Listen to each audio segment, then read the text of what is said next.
믿음이란 무엇일까요? 믿음은 특별한 그 무엇을 보는 것이라 할 수 있겠습니다. 훌륭한 교육자 집안에 아들 셋, 딸 하나가 있었습니다. 부모를 닮아 다들 머리가 좋았습니다. 그런데 막내 아들놈의 DNA에 약간 문제가 있었던 모양입니다. 하루는 성적표를 받아왔는데 전부 가가 이렇게 받아왔답니다. 소위 전과목 F를 받아온 겁니다. 그런데 놀랍게도 체육 과목에서 F를 면했네요. 이를 보고 아버지가 한 말씀 하셨답니다. 한 과목에만 너무 집중하지 말았으면 좋겠다 라고요. 그 아버지는 교육자답게 막내 아들의 어떤 가능성을 보았던 것입니다. 이처럼 특별한 바라봄이 신앙에서는 믿음이 됩니다. 예컨대 엄밀한 의미로 그분을 그리스도로 보는 것이 믿음입니다. 동시에 그 그리스도께서 나를 구원하심을 보는 것이 믿음입니다. 특히 하느님의 사랑이, 그리스도의 사랑이, 성령의 사랑이 우리를 찾아오고 우리를 재촉하고 있음을 보는 것이 믿음입니다. 그러면 오늘 말씀을 통하여 나아만과 사마리아 사람은 무엇을 보고 있는지 살펴보도록 합시다. 집에 책 한 권이 있어서 우연히 읽게 되었는데 저자가 하나운이었습니다. 그때 한센병이라고 불리는 나병을 처음 알게 되었습니다. 그의 고통까지 말이죠. 그리고 삼청 성심원에서 실제로 그들을 만나게 되었습니다. 온갖 계층의 사람들이 있었습니다. 병은 사람을 가리지 않는다는 것을 실감했습니다. 한 번도 웃어본 적이 없다던 하나운의 고백은 어린 저에게 어떤 두려움에 사로잡히게 만들었습니다. 실제로 그분들 중 한 분이 이렇게 말을 했습니다. 여기 있는 사람들 중에 평균 3번 이상은 자살 시도를 했다고 말입니다. 그런데 죽는다는 것이 그렇게 어렵답니다. 말 그대로 죽지 못해서 살고 있었습니다. 지금은 치료됩니다만 과거에는 가장 끔찍한 불치병이었습니다. 온갖 편견과 더불어 2차, 3차의 죽음을 겪어야 했기 때문입니다. 오늘 말씀도 나병에 걸린 아람의 장군 나아만의 이야기로 시작되고 있습니다. 그가 누구입니까? 아람 시리아 왕 벤하닷 1세의 신망을 받던 사실상의 제2인자였습니다. BC 853년 아시리아 살만 에셀 3세가 시리아를 공격했을 때 그 대제국을 격퇴시켜 나라를 구한 주인공이 바로 나아만 장군이었기 때문입니다.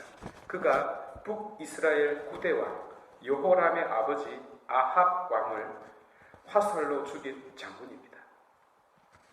그리고 나아만의 주군이 직접 아합의 아들 여호람에게 그의 나병을 치료해달라는 친서를 보냈습니다. 선전포고와 다를 바 없죠. 얼마나 겁을 집어먹었으면 옷을 찢었겠습니까? 그는 나병에 걸렸지만 워낙 신망을 받고 있던 터라 따로 격리되지 않고 왕 근처에서 특별 대우를 받고 살았을 정도입니다. 또 자기 주군이 림몬 신전에 예배하러 갈 때 나아만 장군의 팔에 의지하여 갈 정도였습니다. 이 장군이 엘리사를 찾아왔습니다. 어찌하여 그 병이 낫게 되었습니다. 기적이 아니라 기절이었습니다. 너무 감사하여 선물을 주었는데 엘리사가 받지 않았습니다. 하여 현재 제 방에 보관하고 있습니다. 대신 그는 나귀 2마리에 실을 만큼의 흙을 이 종에게 주십시오 라고 청합니다. 아니 금도 아니고 왜 흙을 달라고 했을까요? 이 흙은 무엇을 의미할까요? 땅입니다. 자기가 돌아갈 것, 바로 그곳에 이스라엘의 흙을 뿌리고 그 흙을 밟으면 이동식 이스라엘이 생기게 되는 것입니다. 그리고 그 땅에 나귀와 함께 자기를 묶어 두겠다는 것입니다. 이는 그가 이방 지역에 살면서도 내면으로는 이스라엘 시민으로 살아가겠다는 서약이었습니다. 이 마음이 곧 나아만의 믿음이었습니다. 이 서약이 그의 믿음이었습니다. 그는 약속을 합니다. 그는 자신의 온 존재와 삶을 하느님에게 묶었습니다. 아멘. 아멘은 묶는 것이니까요. 보십시오. 그는 어디를 향해 서 있습니까? 누구를 보고 있습니까? 믿음은 위치가 아니라 방향입니다. 그는 하느님의 발걸음이 자신을 향하고 있음을 보고 있습니다. 하느님의 사랑이 자신을 찾아오는 것을 보고 있습니다. 또 무대 뒤에서 잘 보이지는 않지만 이 모든 일이 보잘것없는 나아만의 한 이스라엘 여종의 믿음으로 이루어졌거든요.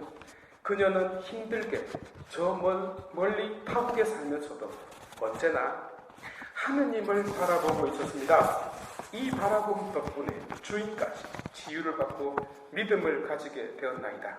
이 믿음은 나아만이라는 이름 뜻 그대로 즐거운 인생으로 바뀌게 되었습니다. 하여 믿음이란 나의 구원자를 보는 것이며 동시에 사랑으로 나에게 발걸음을 재촉하는 바로 그분에게 내 마음을 드리는 것이네요. 이제 복음으로 잠시 눈을 돌려보겠습니다. 예수님은 10명의 나병 환자를 치유시켜 주셨어요. 그분은 당신에게 감사 인사하라고 그들을 치유시켜 주신 것은 아니었습니다. 기대도 하지 않았어요. 그런데 10명 중 1명이 고맙다고 인사하러 왔네요. 자세히 보니 지세포에 살고 있는 이방인이었습니다. 울타리 밖의 사람이 울타리 안으로 찾아왔던 것입니다. 그래서 이야기가 되는 겁니다. 많은 이들이 잘못 이해하고 있듯이 예수님은 오지 않은 9명에게 섭섭한 것이 아니라 그 한 사람을 유심히 보고 있을 뿐입니다. 왜요? 그가 믿음을 간직한 자였기 때문입니다. 그런데 그의 믿음은 나만의 믿음과는 모양새가 다릅니다. 복음에는 그가 믿었다는 것이 없기 때문입니다. 다만 예수님께서 그에게 너의 믿음이라고 말하고 있을 뿐입니다.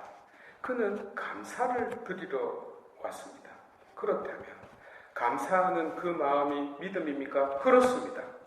이 성찬례가 에우카리스티아, 곧 감사라는 뜻이지 않습니까? 하여 믿습니다가 믿음이 아니라 감사가 믿음입니다.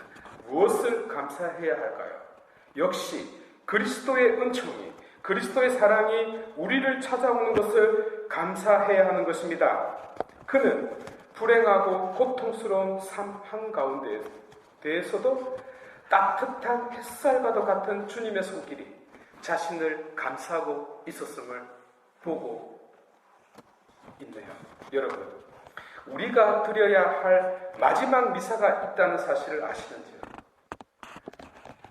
마치 조개가 진주를 만들어내듯 우리 자신이 한평생 겪어온 온갖 시련과 불행, 고통과 눈물, 나아가 절망까지 전부 아울러서 감사를 드리는 일이 그것입니다. 감사로 내 삶을 마칠 때 천국에 들어가나이다. 그러니 이제는 내 인생 원망하지 말고 감사로 채우시기 바랍니다. 아멘. 역경을 헤치고 나아가고 있는 지세포 성도 여러분, 어떤 희망도 없었던 나아만 장군의 인생에 하느님이 찾아왔습니다. 그는 하느님께 자신을 묶었고 그의 삶은 즐거움으로 바뀌었습니다. 어떤 희망도 없었던 사마리아 사람에게 그리스도께서 찾아오셨습니다. 그는 참으로 감사를 드렸고 그 감사는 믿음이 되어 자신을 구원했습니다. 이제 성령의 사랑도 우리를 찾아오고 있음을 보도록 합시다. 그러하고 하느님의 사랑이 우리를 찾아오고 그리스도의 사랑이 우리의 발걸음을 재촉하고 성령의 사랑이 우리의 심장을 두드리고 있음을 보도록 합시다. 아멘. 모두 일어나